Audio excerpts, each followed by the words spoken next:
Hi friends, मैं हूं junior सहाफ़ी और ये है आज की हॉरर स्टोरी। ये हॉरर स्टोरी मुझे आबिद साहब ने लाहौर से भेजी है।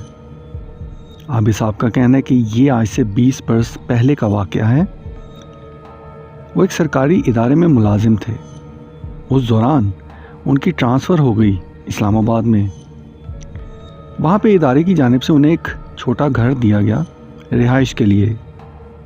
आबिद साहब की तब शादी नहीं हुई थी और वो अकेले ही उस घर में शिफ्ट हो गए। उनका कहना है कि वहाँ उन्हें एक मुलाजिम मिला जो उस घर की देखभाल के लिए वहाँ पहले से मौजूद था। उस मुलाजिम का नाम शराफत था। आबिद साहब ने जब उस घर में मुंतकिल हो गए तो एक बात महसूस की कि शराफत जो उस घर में मुलाजिम था वो बहुत सहमा सहमा सा रहता है। अक्सर कोई बात होती तो वो ऐसे डर के देखता था जैसे पता नहीं क्या हो गया। आबिद साहब ने उसका डर निकालते हुए कहा कि मैं बड़ा शफीक किस्म का इंसान हूँ और तुम्हें मुझसे किसी भी किस्म का खौफ नहीं खाना चाहिए। मैं सख्त मिजाज बॉस नहीं हूँ। शराफत ने फिर बातों बातों में बताया। उसने कहा कि आबिद साहब, आप नए नए इस घर में आए हैं। मैं आपको डराना नहीं चाहता, लेकिन इस घर में कुछ अजीब मामलात हैं। आबिद साहब ने कहा कि भाई, ऐसी वैसी कोई चीज़ें नहीं होती जो तुम सोच रहे हो।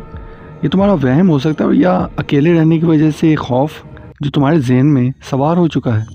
बहरहाल शराफत काफ़ी दिनों तक आबिद साहब को ये समझाने की कोशिश करता रहा कि इस घर में कोई आसेब है या कोई ऐसी चीज़ है जो अक्सर नमूदार हो जाती है।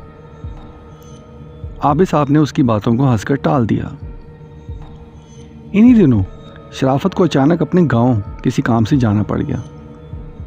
आबिद साहब मामूल के मुताबिक अपने दफ्तर से काम के बाद जब शाम के वक्त अपने घर वापस आए, जो कि उन्हें दफ्तर की तरफ से दिया गया था, तो उन्होंने अपनी रूटीन के मुताबिक खाना खाया और उसके बाद कपड़े चेंज करके जब वो लेटे तो उनकी आदत है कि वो कोई किताब या नावल ज़रूर पढ़ते हैं।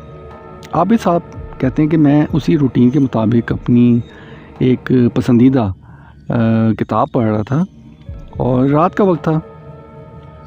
ऐसे में सिर्फ साइड लैंप जो कि बेड के साथ था वो ही जल रहा था। आबिद साहब कहते हैं कि अचानक मुझे कमरे के बाहर से किसी के चलने की आवाज़ आई, जैसे कोई बाहर चल रहा है। अब चूँकि आबिद साहब उस घर में अकेले थे और शराफत भी अपने गांव जा चुका था, तो आबिद साहब को वहम हुआ कि कोई चोर इस कमरे में आने की कोशिश तो नहीं करना चाह रहा। आबिद साहब जल्दी से उठे और दरवाज़ा खोल के बाहर देखा तो बाहर कोई भी नहीं था और मेन गेट भी बंद था। आबिद साहब दोबारा आकर अपने बेड पर लेट गए और अपनी किताब को पढ़ना शुरू कर दिया। इसी तरह किताब पढ़ते पढ़ते आबिद साहब की आंख लग गई। रात के ना जाने किस पहर आबिद साहब की आंख खुली तो जो मंजर उन्होंने अपने कमरे में देखा किसी को डराने के लिए काफ़ी था, क्योंकि उनके कमरे में एक शख्स खड़ा उनकी कपड़ों की अलमारी में कुछ चीज़ ढूंढ रहा था। आबिद साहब ने वही किताब उसकी तरफ उछाल दी और उसके बाद आबिद साहब की चीख निकल गई, क्योंकि जब उस शख्स ने आबिद साहब की तरफ लपक के देखा तो वो कोई मामूली शख्स नहीं था। वो इंतहाई हैबतनाक शक्ल वाला एक अजीब व गरीब शख्स था। आबिद साहब ने शोर मचाना शुरू कर दिया और शोर के दौरान ही वो शख्स गायब हो गया। आबिद साहब को अब एहसास हुआ कि शराफत इस घर में क्यों डरा डरा सहमा सहमा रहता था। खैर, रात उन्होंने किसी न किसी तरह गुजार ही दी। अगले रोज़ वो ऑफिस गए तो ऑफिस जाकर उनको मालूम हुआ कि शराफत का अपने गांव में एक्सीडेंट हो गया है और वो कई दिनों तक अब शहर वापस नहीं आ सकता। आबिद साहब को ये दो वाक़यात बड़े अजीब लगे। एक तो शराफत का एक्सीडेंट और दूसरा रात को एक अजीब व गरीब शख्स का उनके कमरे में मौजूद होना जो गायब हो गया था। अगली रात बहरहाल आबिद साहब ने दिल को मजबूत किया और ये सोचा कि मैं अगर खौफज़दा नहीं हूँगा तो वो मुझे नज़र नहीं आएगा जो शख्स मुझे गुज़िश्ता रात नज़र आया। बहरहाल रात को आबिद साहब अपने कमरे में आए, बेड पे लेटे और इत्मीनान के साथ सोने की कोशिश की, और जैसे ही उनकी आंख लगी कुछ ही देर के बाद उनके पाँव को किसी ने झंझोड़ा। आबिद साहब झट से उठे और सामने देख के उनकी चीख निकल गई, क्योंकि सामने वही शख्स खड़ा था और उसकी शक्ल इंतहाई हैबतनाक थी। आबिद साहब घबरा कर बोले कि तुम यहाँ क्यों आते हो, तुम क्यों आते हो यहाँ पे? तो शख्स का कहना था कि ये मेरा घर है, ये मेरी जगह है। ये अल्फाज आबिद साहब के दिल में घुप गए और कुछ देर बाद वो शख्स गायब हो गया। आबिद साहब को नहीं मालूम कि उनकी आँख कब लगी।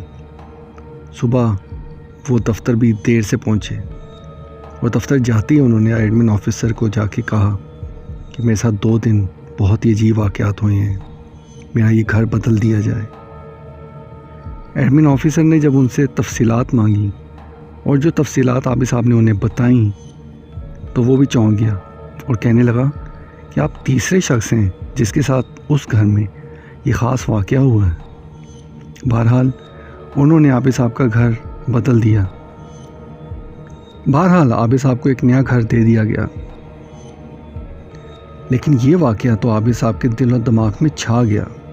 बहरहाल कुछ अरसे बाद आबिद साहब को एक शख्स मिला और आबिद साहब ने बातों बातों में उसे इस घर के मुतल्लिक कहा। तो शख्स ने बड़ी अजीब बात बताई। उसने कहा कि आबिद साहब दरअसल वो घर एक दरख्त काट कर बनाया गया था। वहाँ पे एक दरख्त था और उस दरख्त को काट कर चंद घर बनाए गए थे सरकारी मुलाजमों को रिहाइश देने के लिए। तो शायद उन्हीं दरख्तों में से एक दरख्त कोई ऐसी मखलूक की अमाजगाह थी जो वहाँ रहती थी और वहाँ ये घर बन गया। तो ये बात फिर आबिद साहब के जहन में दोबारा गूंजी कि उस शख्स ने यही कहा था कि तुम मेरे घर में रह रहे हो, मैं नहीं। तो ये बड़ा एक अजीब वाक़या था जो आबिद साहब ने हमें ये बताया है। और अगर आपके पास भी कोई ऐसा वाक़या है तो मुझसे शेयर कीजिएगा। मेरा ईमेल एड्रेस आपको डिस्क्रिप्शन में भी मिल जाएगा। आप अपने वाक़यात मुझसे शेयर कर सकते हैं। मेरी इस वीडियो को लाइक कीजिएगा, अपने दोस्तों में शेयर कीजिएगा और मेरी अगली वीडियो का भी इंतज़ार कीजिएगा। शुक्रिया।